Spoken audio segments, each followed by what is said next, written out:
The lost city of Maya civilisation. दोस्तों अगर आपने रावण की लंका के बारे में सुना है ना, तो ये उसी के बिल्कुल सिमिलर है in the case of cruelty and brutality.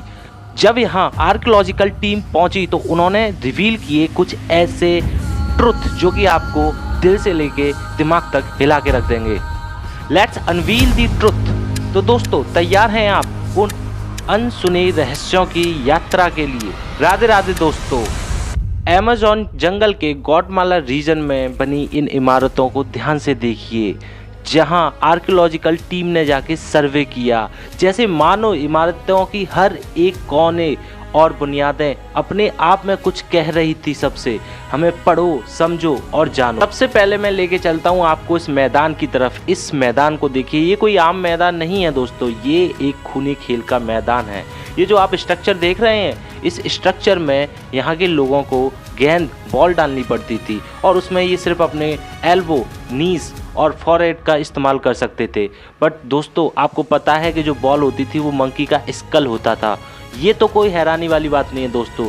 आपको इसके विनिंग टीम के बारे में बताता हूँ। जो भी टीम इस गेम को जीतती थी उसके कैप्टन को तोहफे में मौत मिलती थी दोस्तों। हाँ, वो लोग कहते थे ये एक सैक्रिफाइस है जिसमें कैप्टन का गला काट के भगवान को चढ़ा दिया जाता था और माना ये जाता था कि अब इसका पुनर्जन्म होगा और शायद ये अगले जन्म में राजा बन जाए। अब दोस्तों जहाँ पर राजा की बात हो ही गई है तो यहाँ के राजा को काउजोल बोला जाता था। दोस्तों अटपटा सा नाम है ना, हम तो सीधे राजा कह देते हैं, पर यहाँ के राजा को यही बोला जाता था। क्या दोस्तों आपको ये भी पता है, यहाँ का राजा हर एक मुख्य कार्यक्रम में शामिल होता था। सारे अनुष्ठान जो भगवान के लिए किए जा रहे हैं या प्रजा के लिए किए जा रहे हैं उसमें इसका शामिल होना जरूरी था। सारे सैक्रिफाइसेस राजा के सामने ही दिए जाते थे। अब जब बात सैक्रिफाइसेस की आ गई है तो इन रिचुअल्स को भी देख लेते हैं दोस्तों। कुछ ऐसे सीक्रेट टैंक्स थे जहाँ पर बलि दी जाती थी। किसकी दी जाती थी? छोटे छोटे बच्चों की, क्योंकि माना जाता है छोटे बच्चों में एक डिवाइन एनर्जी होती है, इसीलिए उसकी बलि देके वो अपने देवताओं को खुश करते थे, ऐसा उनका मानना था दोस्तों।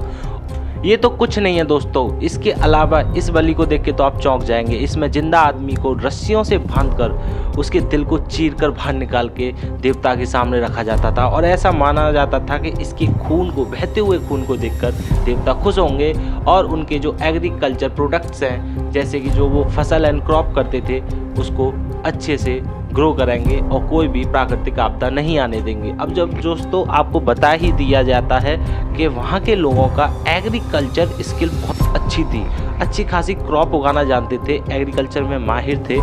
और दोस्तों एग्रीकल्चर के लिए दूसरी चीज़ होती है सीजन। सीजन का वो पता कैसे लगाते थे दोस्तों? वहाँ के लोग एस्ट्रोनॉमी में बहुत ही ज़्यादा निपुण थे। हाँ, तारों को देखकर वो सीजन, वेदर का अनुमान लगाते थे, कब बारिश होगी, कब सूखा पड़ेगा। इस तरह से उनका मानना ये भी था कि उनके देवता भी तारों से होकर आए थे। दोस्तों यहाँ तक ही नहीं, आगे भी आपको जानकर हैरानी होगी कि यहाँ के जो स्ट्रक्चर्स हैं वो इस तरह से बनाए गए हैं कि वो बहुत ही ज़्यादा मजबूत है और अपने ही आप में रहस्यमय है कि ऐसे स्ट्रक्चर कैसे बने गए। जब लेज़र मैपिंग का यूज़ किया गया तो ऐसे स्ट्रक्चरों को खोजा गया दोस्तों साइंटिस्ट द्वारा। आर्कियोलॉजिकल टीम ने सर्वे करके बहुत कुछ जानने की कोशिश की, पर अभी भी बहुत कुछ इसके बारे में रहस्यमय है कि इसका नाम माया क्यों पड़ा, यहाँ के लोगों को मायोन क्यों कहते हैं, और सबसे बड़ी बात, इतना प्रफुल्लित फ्लरिश्ड सिटी एकदम कैसे डिक्लाइन हो गई। दोस्तों इसकी डिक्लाइनेशन स्टार्ट हुई थी 1200 एडी के आसपास से और 1600 एडी तक ये पूरी डिक्लाइन हो चुकी थी।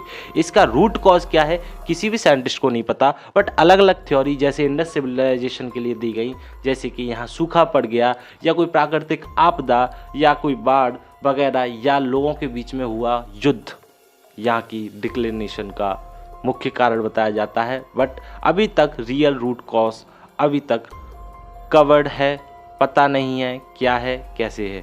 आप बने रहिए हमारे चैनल के साथ, इस चैनल को सब्सक्राइब करके। और अगर